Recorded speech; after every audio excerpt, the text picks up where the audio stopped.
नमस्कार. Recipes bye जयूमध्ये आपलं स्वागत आहे. आज आपण कच्चा बटाटा आणि पोहे वापरून बटाट्याचा पराठा करणार आहोत.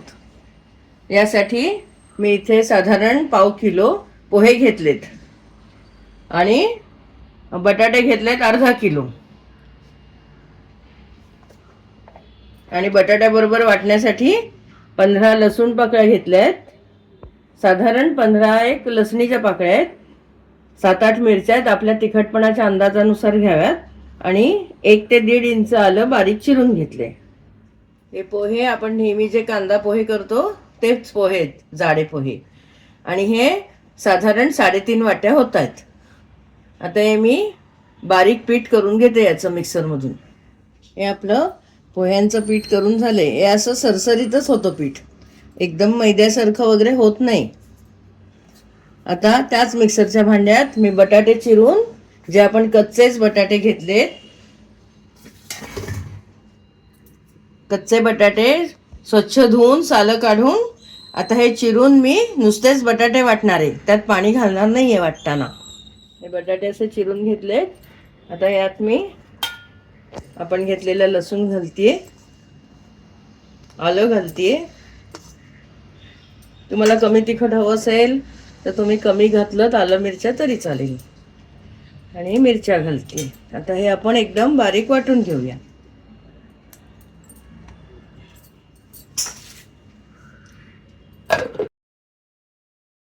हे बघा, आपला कच्चा बटाटा अजिबात पाणी न घालता किती छान वाटला गेलाय.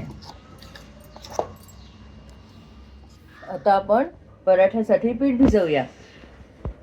हे पोहे वाटून घेतलेले, हे जाडे पोहे मी स्वच्छ निवडून व्यवस्थित चाळून निवडून घेतलेत आणि मग त्याची पावडर केली आहे.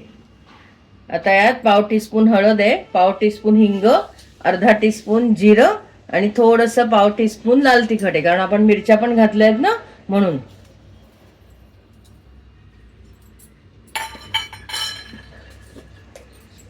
यातच चवीनुसार मीठ घालतीये, साधारण 1 ते 1.5 चमचा मीठ टीस्पूननी. कोथिंबीर,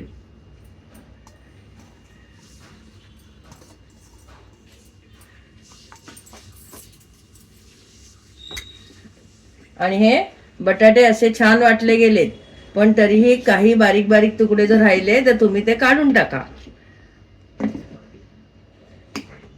काढून टाका म्हणजे तुम्ही छोट्या मिक्सरच्या भांड्यातून वाटून घेतलेत तरी चालतील. यात मी साधारणपणे 2 टेबलस्पून तेल घालते. आता हे सगळं एकत्र करूया आणि बटाटा वाटलाय ना आपण, त्याने हे पीठ भिजवून घेऊया.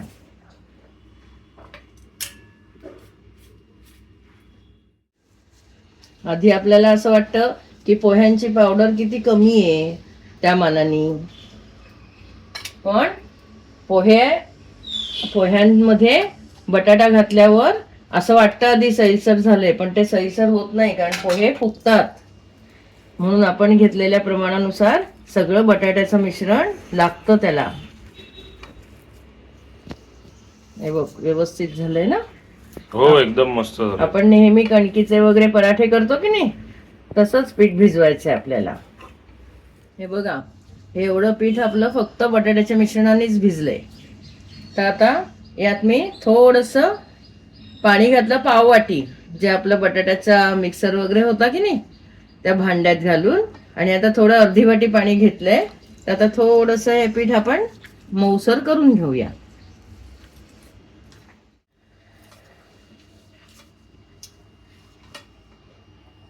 हे बघा, आपलं पराठ्याचं पीठ भिजवून तयार आहे. आपण जे बटाट्याचं मिश्रण घातलं होतं त्या व्यतिरिक्त मला ज्या वाटीने आपण पोहे घेतले त्याच वाटीने साधारण 1 वाटी पाणी लागले. आता आपण पराठे करूया. आपण या पराठ्यांबरोबर खाण्यासाठी बुंदीचं रायता करतोय. तर तुम्हाला नुसतंच दही आवडत असेल तर तेही घेतलं तरी चालेल. यासाठी मी इथे फोडणी करते.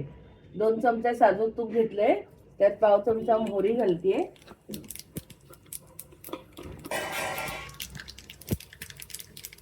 थोडंसं जिरं,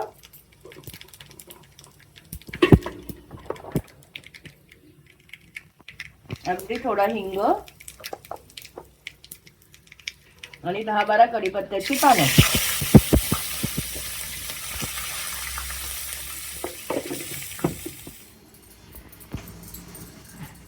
हे बघा, असा पराठ्याचा गोळा सारखा करून घ्यायचा. आणि पराठा लाटायला मी इथे गव्हाचं पीठ घेतलंय.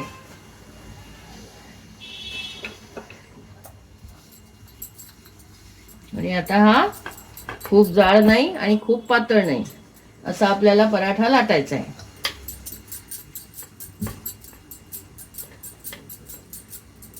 हा पराठा लाटताना याचे काठ असे फाटतातच, कारण शेवटी पोह्याचा पराठा आहे हा. तर आपण एखाद्या डब्याच्या झाकणाने किंवा एखाद्या ताटलीने तो गोल करू शकतो.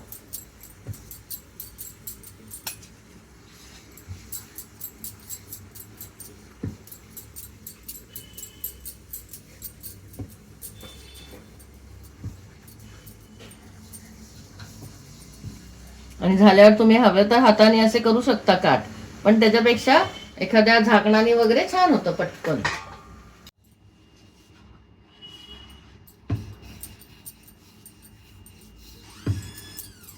मध्ये आणि बाजूबाजूला नीट लाटून घ्यायचं.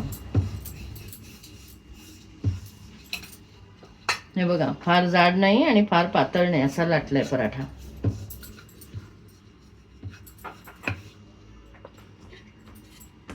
आता ते मी एक डब्याचं झाकण घेतलंय, आपल्या पोळीच्या डब्याचं.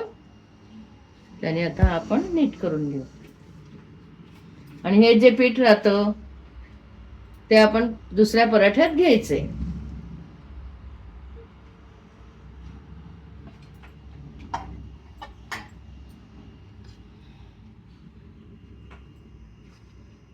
सध्या तवा चांगला तापलाय म्हणून मी गॅस बारीक केलाय.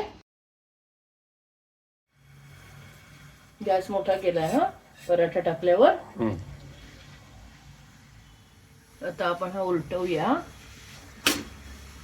आणि मग हा आपण तेल लावून भाजायचा आहे.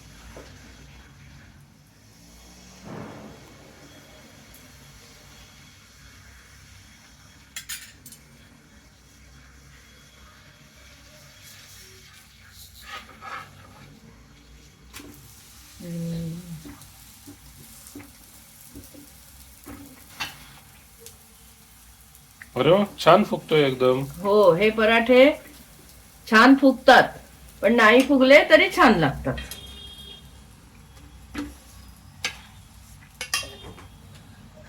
आता सध्या मी गॅस बारीक केलाय.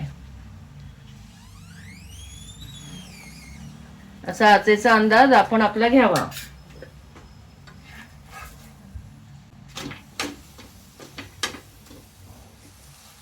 कसे हवेत तुम्हाला, लालसर हवेत का, त्याप्रमाणे पराठा भाजून घ्यावा.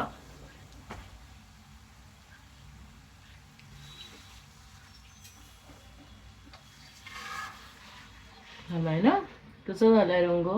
छान झालं एकदम. आता उतरवते. आता आपण दही बुंदी करूया. यासाठी साधारण आपली नेहमीची आमटी भाजीची वाटी एवढं मी दही फेटून घेतलंय. त्यात आता मी अगदी थोडंसं 2-3 चमचे पाणी घालते.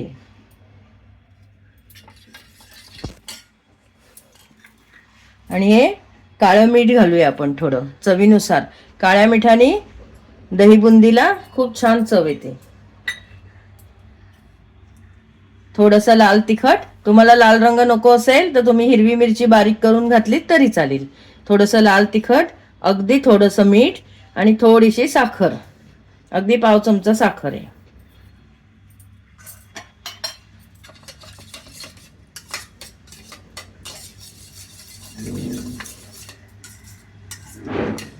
यात आपण थोडीशी बुंदी घालूया.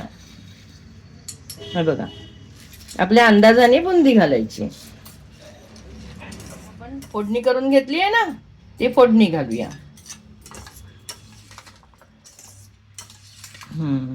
बघ, छान दिसतंय ना. नुसतं दह्याबरोबर खाण्यापेक्षा या बुंदीच्या रायत्या बरोबर पराठा छान लागतो. आपला पोहा बटाट्यांचा पराठा आणि बुंदीचं रायतं तयार आहे. नक्की करून बघा, अभिप्राय कळवा आणि चॅनल सबस्क्राईब करायला विसरू नका.